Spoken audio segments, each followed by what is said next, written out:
ਵਾਹਿਗੁਰੂ ਜੀ ਕਾ ਖਾਲਸਾ ਵਾਹਿਗੁਰੂ ਜੀ ਕੀ ਫਤਿਹ। ਦਾਸ ਕੁਲਦੀਪ ਸਿੰਘ, ਪਿੰਡ ਨਿਹਾਲੂਵਾਲ, ਜ਼ਿਲ੍ਹਾ ਬਰਨਾਲਾ।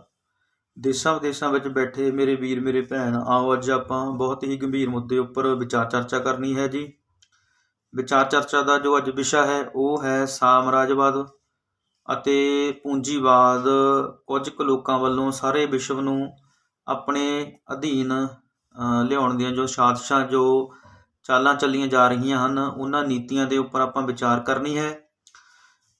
ਨੀਤੀਆਂ ਦੇ ਵਿੱਚੋਂ ਇੱਕ ਨੀਤੀ ਹੈ ਦਵਾਈਆਂ ਰਾਹੀਂ, ਮਹਾਂਮਾਰੀਆਂ ਰਾਹੀਂ ਸਾਰੀ ਦੁਨੀਆ ਨੂੰ ਆਰਥਿਕ ਤੌਰ 'ਤੇ, ਜਿਸਮਾਨੀ ਤੌਰ 'ਤੇ ਅਪਾਹਜ ਬਣਾਉਣਾ ਅਤੇ ਉਹਨਾਂ ਦਾ ਸ਼ੋਸ਼ਣ ਕਰਨਾ। ਅਤੇ ਇਹ ਸਾਰੇ ਆਪਾਂ ਵਿਚਾਰ ਚਰਚੇ ਦੇ ਵਿੱਚ ਅੱਜ ਟੌਪਿਕ ਲੈਣੇ ਆ ਵੀ 2 ਸਾਲ ਪਹਿਲਾਂ ਜੋ ਇਹ ਮਹਾਂਮਾਰੀ ਆਈ ਆ ਤਾਂ ਉਹਨੂੰ ਲਿਆਉਣ ਵਾਲੇ ਕੌਣ ਲੋਕ ਨੇ ਅਤੇ ਇਹਦੇ ਪਿੱਛੇ ਕਿਹੜੇ ਲੋਕਾਂ ਦਾ ਹੱਥ ਆ ਅਤੇ ਕਿਸ ਤਰ੍ਹਾਂ ਇਹ ਤੋਂ ਆਪਾਂ ਬਚਣਾ, ਕੀ ਆਪਣੇ ਕੋਲ ਕਾਨੂੰਨੀ ਨੁਕਤੇ ਨੇ, ਇਹਨਾਂ 'ਤੇ ਆਪਾਂ ਵਿਚਾਰ ਕਰਨੀ ਆ। ਸੋ ਸਾਰਿਆਂ ਨੂੰ ਬੇਨਤੀ ਹੈ ਵੀ ਗੰਭੀਰਤਾ ਨਾਲ ਸੁਣਨਾ ਅਤੇ ਅੱਗੇ ਇਸ ਨੂੰ ਤੁਸੀਂ ਸ਼ੇਅਰ ਜ਼ਰੂਰ ਕਰ ਦੇਣਾ ਤਾਂ ਕਿ ਜੋ ਇਹ ਬੇਹੱਦ ਜ਼ਰੂਰੀ ਜਾਣਕਾਰੀ ਆ ਸਾਰਿਆਂ ਤੱਕ ਪਹੁੰਚ ਸਕੇ। ਆਓ ਸਭ ਤੋਂ ਪਹਿਲਾਂ ਆਪਾਂ ਚਰਚਾ ਕਰਦੇ ਹਾਂ ਵੀ ਜਦੋਂ ਇਹ ਬਿਮਾਰੀ ਆਈ ਆ, ਮਹਾਂਮਾਰੀ ਦਸੰਬਰ 2019 ਦੇ ਵਿੱਚ ਆਈ ਆ। ਦੁਨੀਆ ਦੇ ਜਿਹੜੇ ਤਾਕਤਵਰ ਲੋਕ ਨੇ, ਵਰਲਡ ਇਕਨੋਮਿਕ ਫੋਰਮ ਦੇ ਵਿੱਚ ਕੰਮ ਕਰਦੇ ਨੇ, ਉਹਨਾਂ ਨੇ ਇੱਕ ਮੀਟਿੰਗ ਕੀਤੀ ਆ ਹਾਰਵਰਡ ਯੂਨੀਵਰਸਿਟੀ ਅਮਰੀਕਾ ਦੇ ਵਿੱਚ। ਰਿਸਰਚ ਐਂਡ ਸਾਇੰਟਿਸਟ ਸੈਂਟਰ ਆ ਉੱਥੇ ਇਹਨਾਂ ਦੀ ਮੀਟਿੰਗ ਹੋਈ ਆ। ਉੱਥੇ ਇਹਨਾਂ ਨੇ ਸਾਰਾ ਡਿਸਕਸ ਕੀਤਾ ਵੀ ਇਹ ਜੋ ਮਹਾਂਮਾਰੀ ਆਪਾਂ ਲੈ ਕੇ ਆਉਣੀ ਆ ਅਤੇ ਇਹਨੂੰ ਅੱਗੇ ਕਿਵੇਂ ਆਪਾਂ ਸਟੈਪ ਬਾਏ ਸਟੈਪ ਲਾਗੂ ਕਰਨਾ, ਕਿਹੜੇ ਦੇਸ਼ ਦਾ ਕੀ ਰੋਲ ਹੋਊਗਾ। ਤਾਂ ਇਸ ਜੋ ਈਵੈਂਟ ਦਾ ਨਾਂ ਸੀ ਉਹ ਸੀ ਈਵੈਂਟ 201। ਇਹ ਦੇਖੋ, ਈਵੈਂਟ 201, ਠੀਕ ਹੈ ਜੀ। ਇਸ ਨੂੰ ਫੰਡਿੰਗ ਕਰਨ ਵਾਲੇ ਸੀਗੇ ਮਲਿੰਡਾ ਐਂਡ ਬਿਲ ਗੇਟਸ ਫਾਊਂਡੇਸ਼ਨ, ਜਿਸ ਦਾ ਬਿਲ ਗੇਟਸ ਦੇ ਅਧੀਨ ਆ, ਅਤੇ ਵਰਲਡ ਇਕਨੋਮਿਕ ਫੋਰਮ, ਜਿਸ ਦੇ ਵਿੱਚ ਦੁਨੀਆ ਦੇ ਸਾਰੇ ਸ਼ਕਤੀਸ਼ਾਲੀ ਪਾਵਰਫੁੱਲ ਰਾਜਨੀਤਿਕ ਲੋਕ ਨੇ, ਪੂੰਜੀਪਤੀ ਘਰਾਣੇ ਨੇ, ਉਹਨਾਂ ਨੇ ਇਹ ਮੀਟਿੰਗ ਰੱਖੀ ਸੀ। ਤਾਂ ਉਸ ਤੋਂ ਬਾਅਦ ਸਾਰੀਆਂ ਗਾਈਡਲਾਈਨਸ ਜਾਰੀ ਕੀਤੀਆਂ ਗਈਆਂ ਵੀ ਕਿਵੇਂ ਇਹ ਮਹਾਂਮਾਰੀ ਲੈ ਕੇ ਆਉਣੀ ਆ। ਠੀਕ ਹੈ ਜੀ। 2 ਸਾਲਾਂ ਤੋਂ ਆਪਾਂ ਲਗਭਗ ਕਿਤੇ ਲੋਕਡਾਊਨ ਹੋ ਜਾਂਦਾ, ਕਿਤੇ ਖੁੱਲ੍ਹ ਜਾਂਦਾ, ਇਸ ਤਰ੍ਹਾਂ ਹੀ ਸਾਰਾ ਇਹ ਸੰਸਾਰ ਚੱਲ ਰਿਹਾ ਹੈਗਾ। ਇੱਕ ਦੇਸ਼ ਤੋਂ ਦੂਜੇ ਦੇਸ਼ ਜਾਣ ਨੂੰ ਫਲਾਈਟਾਂ ਬੰਦ ਹੋ ਜਾਂਦੀਆਂ ਨੇ, ਸੋ ਟੈਸਟ ਜ਼ਰੂਰੀ ਹੋ ਜਾਂਦੇ ਨੇ, ਵੈਕਸੀਨ ਦੇ ਸਰਟੀਫਿਕੇਟ ਜ਼ਰੂਰੀ ਹੋ ਜਾਂਦੇ ਨੇ। ਤਾਂ ਇਹਨਾਂ ਨੁਕਤਿਆਂ ਉੱਪਰ ਆਪਾਂ ਇਹਨਾਂ ਤੋਂ ਬਚਣ ਲਈ ਆਪਾਂ ਕੀ ਕਰਨਾ ਉਹ ਤੁਸੀਂ ਧਿਆਨ ਨਾਲ ਸੁਣਨਾ ਅਤੇ ਅੱਗੇ ਜ਼ਰੂਰ ਦੱਸਣਾ, ਕਿਉਂਕਿ ਆਪਾਂ ਇਹਨਾਂ ਦੀਆਂ ਜੋ ਕੋਝੀਆਂ ਚਾਲਾਂ ਨੇ ਉਹਨਾਂ ਤੋਂ ਬਚ ਸਕੀਏ। ਆਓ ਸਭ ਤੋਂ ਪਹਿਲਾਂ ਆਪਾਂ ਦੇਖਦੇ ਹਾਂ, ਡਾਕੂਮੈਂਟ ਰਾਹੀਂ ਆਪਾਂ ਅੱਜ ਸਾਰੀ ਗੱਲਬਾਤ ਕਰਦੇ ਹਾਂ। ਸੋ ਸਭ ਤੋਂ ਪਹਿਲਾਂ ਕੀ ਹੈ, ਤੁਸੀਂ ਦੇਖੋ ਹੁਣ ਸਕੂਲ ਖੁੱਲ੍ਹਣ ਜਾ ਰਹੇ ਨੇ। ਸੋ ਬੇਨਤੀ ਆ ਵੀ ਆਪਣੇ ਬੱਚਿਆਂ ਨੂੰ ਅਲਰਟ ਰਹੋ ਤੁਸੀਂ, ਸਕੂਲ ਦੇ ਪ੍ਰਿੰਸੀਪਲ, ਸਕੂਲ ਦਾ ਸਟਾਫ ਅਤੇ ਮਾਂ ਪਿਓ ਅਤੇ ਬੱਚੇ। ਤਾਂ ਕੋਈ ਵੀ ਜਦੋਂ ਤੁਸੀਂ ਵੈਕਸੀਨ ਲਗਵਾਉਣੀ ਆ ਤਾਂ ਸਰਕਾਰ ਵੱਲੋਂ ਹਦਾਇਤ ਆ ਵੀ ਵੈਕਸੀਨ ਲਗਵਾਉਣ ਤੋਂ ਪਹਿਲਾਂ ਬੱਚੇ ਦਾ ਕੰਸੈਂਟ ਫਾਰਮ ਜ਼ਰੂਰ ਭਰਾਇਆ ਜਾਵੇ। ਕੰਸੈਂਟ ਫਾਰਮ ਦੇ ਵਿੱਚ ਕੀ ਹੁੰਦਾ, ਜੋ ਵੀ ਵੈਕਸੀਨ ਆ ਉਹਦੀ ਜੋ ਸਾਈਡ ਇਫੈਕਟ ਨੇ ਉਹ ਦੱਸੇ ਜਾਂਦੇ ਆ ਵੀ ਆਹ ਸਾਈਡ ਇਫੈਕਟ ਨੇ। ਉਸ ਤੋਂ ਬਾਅਦ ਜੇ ਤੁਸੀਂ ਸਹਿਮਤ ਹੋ ਤਾਂ ਤੁਸੀਂ ਵੈਕਸੀਨ ਲਵਾ ਸਕਦੇ ਹੋ, ਉਹਦੇ ਜ਼ਿੰਮੇਵਾਰ ਤੁਸੀਂ ਆਪ ਹੋਵੋਗੇ। ਅਗਰ ਕੰਸੈਂਟ ਫਾਰਮ ਨਹੀਂ ਭਰਾਇਆ ਜਾਂਦਾ ਤਾਂ ਉਹਦਾ ਜ਼ਿੰਮੇਵਾਰ ਸਕੂਲ ਹੋਊਗਾ ਅਤੇ 7 ਸਾਲ ਦੀ ਸਜ਼ਾ ਪ੍ਰਿੰਸੀਪਲ ਨੂੰ ਹੋਊਗੀ। ਇਹ ਦੇਖੋ ਕੰਸੈਂਟ ਫਾਰਮ ਆ, ਇਹਦੇ ਵਿੱਚ ਕੀ ਆ ਦੇਖੋ, ਮੈਂ ਤੁਹਾਨੂੰ ਦੱਸ ਦਿੰਦਾ ਵੀ ਜੋ ਇਹ ਟੀਕਾ ਗਾ ਇਹਦੇ ਵਿੱਚ ਕੀ ਸਾਈਡ ਇਫੈਕਟ ਆਪਾਂ ਨੂੰ ਆ ਸਕਦੇ ਆ। ਖੂਨ ਦੇ ਧੱਬੇ ਬਣਨਾ, ਜਾਣੀ ਖੂਨ ਗਾੜਾ ਹੋਣਾ, ਬਲੋਕੇਜ ਹੋ ਸਕਦੀ ਹੈ ਕਿਸੇ ਵੀ ਆਪਣੀ ਵੇਨ ਦੇ ਵਿੱਚ ਜਾ ਕੇ, ਤੀਵਰ ਅਲਰਜੀ, ਗਲੇ ਦਾ ਸੁੱਜਣਾ, ਸਾਹ ਲੈਣ ਵਿੱਚ ਪਰੇਸ਼ਾਨੀ, ਪੇਟ ਦਰਦ ਅਤੇ ਸਰੀਰ ਦੇ ਉੱਪਰ ਦਾਗ ਪੈ ਜਾਣੇ, ਜੋੜਾਂ ਦਾ ਦਰਦ, ਗੰਭੀਰ ਅਲਰਜੀ ਹੋ ਸਕਦੀ ਆ, ਉਲਟੀ ਆ ਸਕਦੀ ਹੈ ਅਤੇ ਬਦਨ ਵਿੱਚ ਦਰਦ ਰਹਿ ਸਕਦਾ ਗਾ। ਠੀਕ ਹੈ ਜੀ। ਇਸ ਤੋਂ ਇਲਾਵਾ ਇਹਨਾਂ ਨੇ ਇੱਕ ਪੁਆਇੰਟ ਲਿਖਤਾ ਵੀ ਹੋਰ ਵੀ ਗੰਭੀਰ ਸਿੱਟੇ ਆ ਸਕਦੇ ਆ, ਜਿਸ ਵਿੱਚ ਡੈਥ ਵੀ ਹੋ ਸਕਦੀ ਆ, ਹਾਰਟ ਅਟੈਕ ਵੀ ਹੋ ਸਕਦਾ। ਉਹ ਇਹਨਾਂ ਨੇ ਇੱਕ ਲਿਖਤਾ ਵੀ ਗੰਭੀਰ ਪ੍ਰਣਾਮ ਆ ਸਕਦੇ ਆ ਇਹਦੇ, ਹੈ ਨਾ। ਜਦੋਂ ਤੁਸੀਂ ਇਹ ਕੰਸੈਂਟ ਫਾਰਮ ਭਰ ਕੇ ਸਾਈਨ ਕਰ ਦੋਗੇ, ਉਸ ਤੋਂ ਬਾਅਦ ਵੈਕਸੀਨ ਲਵਾਓਗੇ, ਫਿਰ ਇਹ ਤੁਹਾਡਾ ਹੋ ਜਾਊਗਾ ਵੀ ਹਾਂ ਭਾਈ ਮੈਂ ਜ਼ਿੰਮੇਵਾਰ ਹਾਂ। ਜਿਵੇਂ ਆਪਾਂ ਹਸਪੀਟਲ ਜਾਂਦੇ ਹਾਂ, ਆਪਰੇਸ਼ਨ ਕਰਾਉਂਦੇ ਹਾਂ ਅਤੇ ਉਹ ਫਾਰਮ ਭਰਾਉਂਦੇ ਆ ਵੀ ਜੇ ਕੋਈ ਗੱਲਬਾਤ ਹੋਊਗੀ ਸਾਡੀ ਕੋਈ ਜ਼ਿੰਮੇਵਾਰੀ ਨਹੀਂ ਹੈ। ਇਸ ਤਰ੍ਹਾਂ ਹੀ ਇਹ ਫਾਰਮ ਭਰਾਉਣਾ ਜ਼ਰੂਰੀ ਆ। ਸੋ ਸਾਰੇ ਇਹ ਜਿਹੜੇ ਕਾਨੂੰਨੀ ਨੁਕਤੇ ਆ ਧਿਆਨ ਦਿਓ। ਤਾਂ ਤੁਸੀਂ ਪਿਛਲੇ ਦਿਨਾਂ ਸੁਣਿਆ ਹੋਣਾ ਵੀ ਕੇਂਦਰ ਨੇ ਸੁਪਰੀਮ ਦੇ ਕੋਰਟ ਵਿੱਚ ਐਫੀਡੇਵਿਟ ਦਿੱਤਾ 13/1 ਤਰੀਕ ਨੂੰ 13 ਜਨਵਰੀ 2022 ਦੇ ਵਿੱਚ। ਉਹਦੇ ਵਿੱਚ ਕੀ ਸੀ ਵੀ ਜਿਹੜੀ ਵੈਕਸੀਨ ਆ ਉਹ ਸਵੈਛਿਕ ਆ। ਸਵੈਛਿਕ ਦਾ ਮਤਲਬ ਵੀ ਇਨਸਾਨ ਦੇ ਉੱਪਰ ਡਿਪੈਂਡ ਕਰਦਾ, ਉਹ ਲਵਾਵੇ ਚਾਹੇ ਨਾ ਲਵਾਵੇ, ਤੁਹਾਡੀ ਆਪਣੀ ਨਿੱਜੀ ਇੱਛਾ ਗੀ। ਤਾਂ ਇਹ ਡਾਕੂਮੈਂਟ ਤੁਸੀਂ ਮੇਰੇ ਤੋਂ ਮੰਗਵਾ ਸਕਦੇ ਹੋ। ਇਹ ਦੇਖੋ ਐਫੀਡੈਵਿਟ ਜਿਹੜਾ ਕੇਂਦਰ ਸਰਕਾਰ ਨੇ ਸੁਪਰੀਮ ਕੋਰਟ ਦੇ ਵਿੱਚ ਦਿੱਤਾ। ਇਹਦੇ ਵਿੱਚ ਮੈਂ ਤੁਹਾਨੂੰ 1-2 ਨੁਕਤੇ ਪੜ੍ਹ ਕੇ ਸੁਣਾ ਦਿੰਦਾ। ਪੁਆਇੰਟ ਨੰਬਰ 13 ਤੇ 14 ਇਹਦੇ ਵਿੱਚ।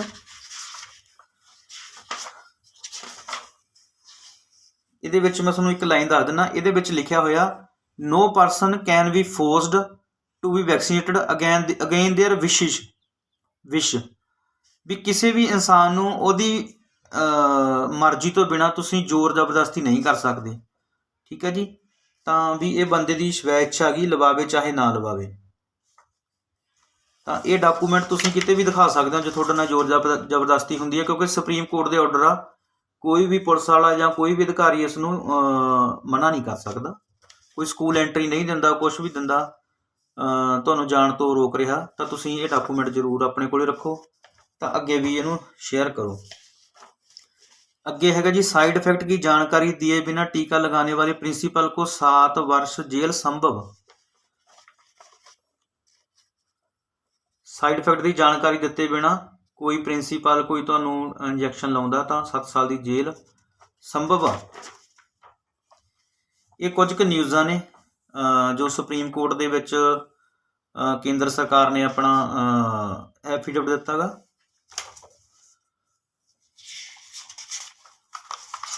ਇਹ ਅਖਬਾਰ ਦੇ ਵਿੱਚ ਜੋ ਨਿਊਜ਼ ਆਈ ਸੀਗੀਆਂ ਇਹ ਸਾਰੀਆਂ ਆਪਾਂ ਕਟਿੰਗ ਰੱਖੀਆਂ ਨੇ। ਇਹ ਤੁਸੀਂ ਮੰਗਵਾ ਵੀ ਸਕਦੇ ਹੋ ਮੇਰੇ ਤੋਂ, ਠੀਕ ਹੈ ਜੀ।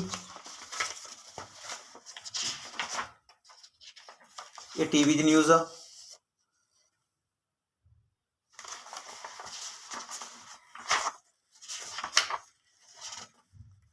ये हिंदी ਦੇ ਵਿੱਚ न्यूज़ आ गई। वैक्सीन के लिए जोर है पर कोई ज़बरदस्ती नहीं कर सकता। वैक्सीन लगवाने के लिए किसी को मजबूर नहीं किया जा सकता, केंद्र सरकार। ठीक है जी, ये तुसीं ध्यान च रखना। जे अखबार दी न्यूज़ तुहाडे कोले होणगीਆਂ ਤਾਂ ਤੁਸੀਂ ਕਿਤੇ ਦੱਸ ਸਕਦੇ ਹੋ ਵੀ ਕੋਈ ਵੀ ਚੀਜ਼ ਮੈਂ ਆਪਦੇ ਸਰੀਰ ਦੇ ਉੱਪਰ ਲੈਣੀ ਆ ਤਾਂ ਮੇਰੀ ਇੱਛਾ ਹੈਗੀ, ਮੇਰਾ ਸਰੀਰ ਮੇਰਾ ਅਧਿਕਾਰ ਆ, ਠੀਕ ਹੈ ਜੀ। ਇਹ ਕਿਸੇ ਦਾ ਨਹੀਂ ਹੈਗਾ, ਤਾਂ ਇਹਨੂੰ ਲੈਣ ਵਾਸਤੇ ਮੇਰੀ ਇੱਛਾ ਹੈਗੀ, ਕੋਈ ਮੈਨੂੰ ਉਹ ਫੋਰਸਫੁਲੀ ਨਹੀਂ ਕਰ ਸਕਦਾ। ਤੇ ਇੱਕ ਡਾਕੂਮੈਂਟ ਹੈਗਾ Indian bar association the advocates association of India ਤੇ ਬੰਬੇ ਹਾਈ ਕੋਰਟ ਵੱਲੋਂ ਇਹ ਸਾਰੇ ਹੈਗੇ ਨੇ ਡਾਕੂਮੈਂਟ। ਤੇ ਇਹਦੇ ਵਿੱਚ ਮੈਂ ਥੋੜ੍ਹਾ ਜਿਹਾ ਤੁਹਾਨੂੰ ਰੀਡ ਕਰਕੇ ਦੱਸ ਦਿੰਦਾ ਇਹਦੇ ਵਿੱਚ ਕੀ ਕੀ ਆ। ਇਹ ਕਹਿੰਦੇ ਨੇ ਵੀ ਕਰੋਨਾ ਜਿਹੜੀ ਵੈਕਸੀਨ ਆ ਉਹ ਟ੍ਰਾਇਲ ਤੇ ਚੱਲ ਰਹੀ ਆ, ਉਹਦਾ ਪ੍ਰਯੋਗ ਚੱਲ ਰਿਹਾ ਗਾ, ਵੀ ਉਹ ਜ਼ਰੂਰੀ ਨਹੀਂ ਹੈ ਕਿਸੇ ਵਾਸਤੇ, ਉਹ ਇਹਦੀ ਇੱਛਾ ਹੈਗੀ ਇਨਸਾਨ ਦੀ। COVID-19 vaccine is completely voluntary for all citizen of India. Ministry of Health and Family Welfare, Government of India has not formulated or suggest any policies for discriminations between citizens of India on the basis of their vaccine status। ਵੀ vaccine ਲਏ ਹੋਏ ਇਨਸਾਨ ਤੇ ਨਾ ਲਏ ਹੋਏ ਇਨਸਾਨ ਦੇ ਵਿੱਚ ਕੋਈ ਫਰਕ ਨਹੀਂ ਰੱਖਣਾ। ਤਾਂ ਇਹ ਲਿਖਿਆ ਹੋਇਆ ਇਹਨਾਂ ਦੇ ਵਿੱਚ ਵੀ ਇੱਕ ਦੇ ਵੈਕਸੀਨ ਲੱਗੀ ਹੋਈ ਹੈ ਦੂਜੇ ਦੇ ਨਹੀਂ ਲੱਗੀ ਹੋਈ, ਇਹ ਨਹੀਂ ਗੌਰਮੈਂਟ ਨੇ ਕਰਨਾ ਵੀ ਹਾਂ ਤੇਰੇ ਕਿਉਂ ਨਹੀਂ ਲਵਾਈ ਹੈਗੀ।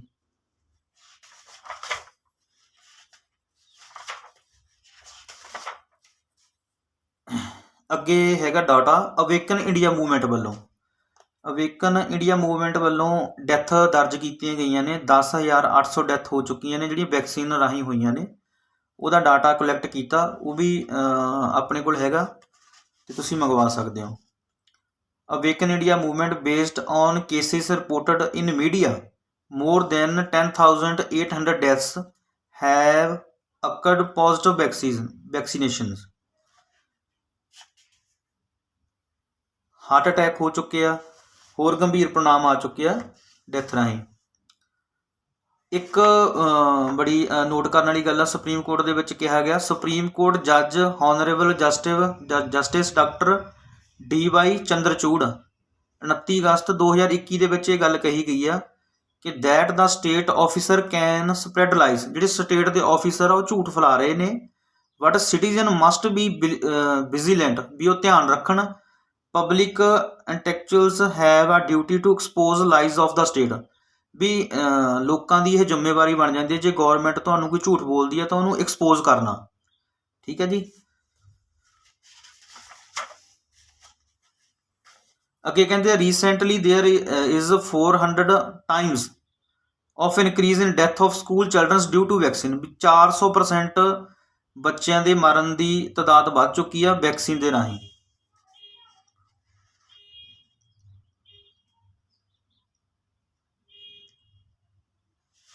ਠੀਕ ਹੈ ਜੀ। ਤੇ ਇਹ ਤੁਸੀਂ document Indian bar association Bombay high court ਦਾ ਗਾ, ਇਹ ਤੁਸੀਂ ਆਪਣੇ ਕੋਲ ਮੰਗਵਾ ਸਕਦੇ ਹੋ। ਤਾਂ ਜੇ ਤੁਹਾਡੇ ਕੋਲ ਡਾਕੂਮੈਂਟ ਹੋਣਗੇ, ਡਾਕੂਮੈਂਟ ਦੇ ਨਾਲ ਆਪਾਂ ਹਰ ਇੱਕ ਨੂੰ ਸਿੱਧ ਕਰ ਸਕਦੇ ਹਾਂ। ਇਹ ਦੇਖੋ ਇੰਗਲੈਂਡ ਦੇ ਵਿੱਚ ਨਿਊਜ਼ ਆਈ ਸੀ ਪਿੱਛੇ, ਇੰਗਲੈਂਡ ਦੀ 1000 ਨਰਸ ਨੇ ਜੋ ਆਪਣੀ ਡਰੈਸ ਸੀਗੀ ਉਹ ਉਤਾਰ ਕੇ ਬ੍ਰਿਟਿਸ਼ ਪ੍ਰਧਾਨ ਮੰਤਰੀ ਦੀ ਰਿਹਾਇਸ਼ ਦੇ ਅੱਗੇ ਸਿੱਟ ਦਿੱਤੀ ਵੀ ਅਸੀਂ ਇਹ ਵੈਕਸੀਨ ਨਹੀਂ ਲਵਾਵਾਂਗੇ, ਨਾ ਲਵਾਂਗੇ।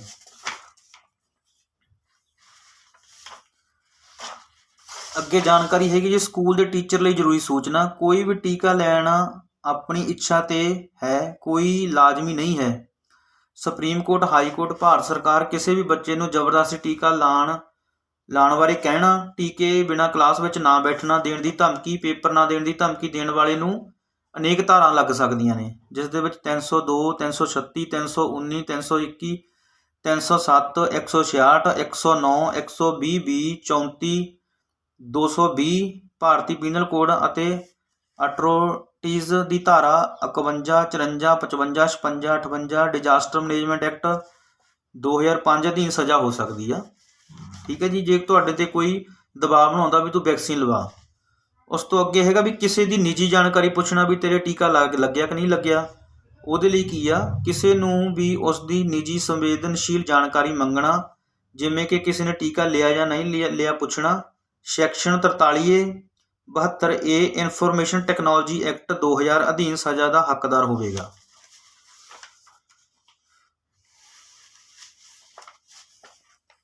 ਤੇ ਅੱਗੇ ਹੈਗਾ ਜੀ ਜਾਣਕਾਰੀ ਹੈਗੀ ਆ ਮਾਸਕ ਦੀ। ਠੀਕ ਹੈ ਜੀ। ਇਹ ਹੈਗਾ ਗਾ RTI ਪਾਈ ਸੀ ਕਿਸੇ ਨੇ, ਕੁਐਸਚਨ ਪੁੱਛਿਆ is face mask are mandatory for everyone, ਤਾਂ ਉਹਨਾਂ ਨੇ ਆਨਸਰ ਦਿੱਤਾ ਗਾ use of face mask covered has been advised to all various guidelines, it use has not been expectedly made mandatory, ਵੀ ਮੈਂਡੇਟਰੀ ਨਹੀਂ ਹੈਗਾ। ਇਹਦੇ ਵਿੱਚ ਕਿਹਾ ਗਿਆ ਵੀ ਜੇ ਤੁਹਾਡੀ ਸਿਹਤ ਠੀਕ ਆ ਤਾਂ ਤੁਹਾਨੂੰ ਮਾਸਕ ਪਾਉਣ ਦੀ ਕੋਈ ਲੋੜ ਨਹੀਂ ਹੈਗੀ। ਤਾਂ health ministry of health and welfare. ਠੀਕ ਹੈ ਜੀ। ਆ ਇੱਕ RTI ਪਾਈ ਆ, ਇਹਦੇ ਵਿੱਚ ਇਹਨਾਂ ਨੇ ਸਵਾਲ ਪੁੱਛਿਆ ਸੀ कोरोना वैक्सीन लेना स्वैच्छिक है या अनिवार्य है ज़बरदस्ती। उन्होंने आंसर दिता गौरमेंट ने कोरोना वैक्सीन लेना स्वैच्छिक है। अगे पूछा भी किसी भी तरह की तुहानूं रोक जोक किते भी नहीं है। ये RTI आ, ये तुसीं मंगवा सकते हो। ठीक है जी। Persons having no symptoms are not to use mask, ਜਿਹਨੂੰ ਕੋਈ ਸਿੰਪਟਮਸ ਨਹੀਂ ਹੈਗਾ, ਖੰਘ ਜ਼ੁਕਾਮ ਕੁਛ ਨਹੀਂ ਹੈਗਾ, ਉਹਨੂੰ ਮਾਸਕ ਲਾਉਣ ਦੀ ਕੋਈ ਲੋੜ ਨਹੀਂ। Ministry of health and family welfare. ठीक है जी। तो कुछ के न्यूज़ ने वैक्सीन देना। हुगली में कोविड वैक्सीन लेने से के बाद छात्रा के खून में इन्फेक्शन, चली गई जान। कोविशील्ड से बेटी की मौत, पिता ने मांगा 1000 करोड़ का मुआवजा।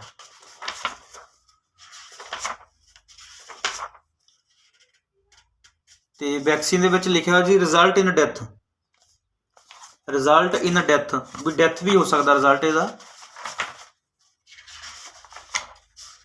कनाडा में प्रदर्शन तेज, PM हुए अंडरग्राउंड। कोरोना वैक्सीन के दूसरे डोज लेने के बाद चलेगी लड़की की आवाज़। राजधानी में वैक्सीन लगवाने के 2 दिन बाद ASI की मौत।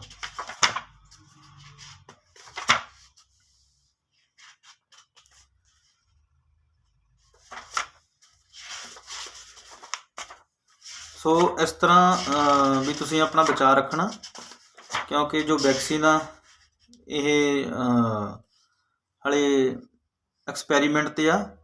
ਤੁਸੀਂ ਸਵਾਲ ਪੁੱਛ ਸਕਦੇ ਹੋ ਵੀ ਹਾਲੇ ਤੱਕ ਕੋਈ ਕੈਂਸਰ ਦੀ ਵੈਕਸੀਨ ਨਹੀਂ ਬਣੀ, ਕੋਈ ਹੋਰ ਕਿਸੇ ਬਿਮਾਰੀ ਦੀ ਵੈਕਸੀਨ ਨਹੀਂ ਬਣੀ ਹੈਗੀ, ਕੈਂਸਰ ਦੀ ਨਹੀਂ ਬਣ ਸਕੀ, ਹੋਰ ਬਥੇਰੀਆਂ ਬਿਮਾਰੀਆਂ ਜਿਹਦੀ ਵੈਕਸੀਨ ਨਹੀਂ ਬਣ ਸਕੀ, ਅਤੇ ਵੀ ਇਹਦੀ ਵੈਕਸੀਨ ਇੰਨੀ ਛੇਤੀ ਕਿਵੇਂ ਬਣ ਗਈ। ਠੀਕ ਹੈ ਜੀ। ਤਾਂ ਇਸ ਤਰ੍ਹਾਂ ਜਾਣੀ ਆਪਾਂ ਜੇ ਸਵਾਲ ਪੁੱਛਾਂਗੇ, ਗੱਲਬਾਤ ਕਰਾਂਗੇ, ਫਿਰ ਹੀ ਆਪਾਂ ਜਾਗ ਸਕਦੇ ਹਾਂ ਅਤੇ ਦੂਜਿਆਂ ਨੂੰ ਜਗਾ ਸਕਦੇ ਹਾਂ।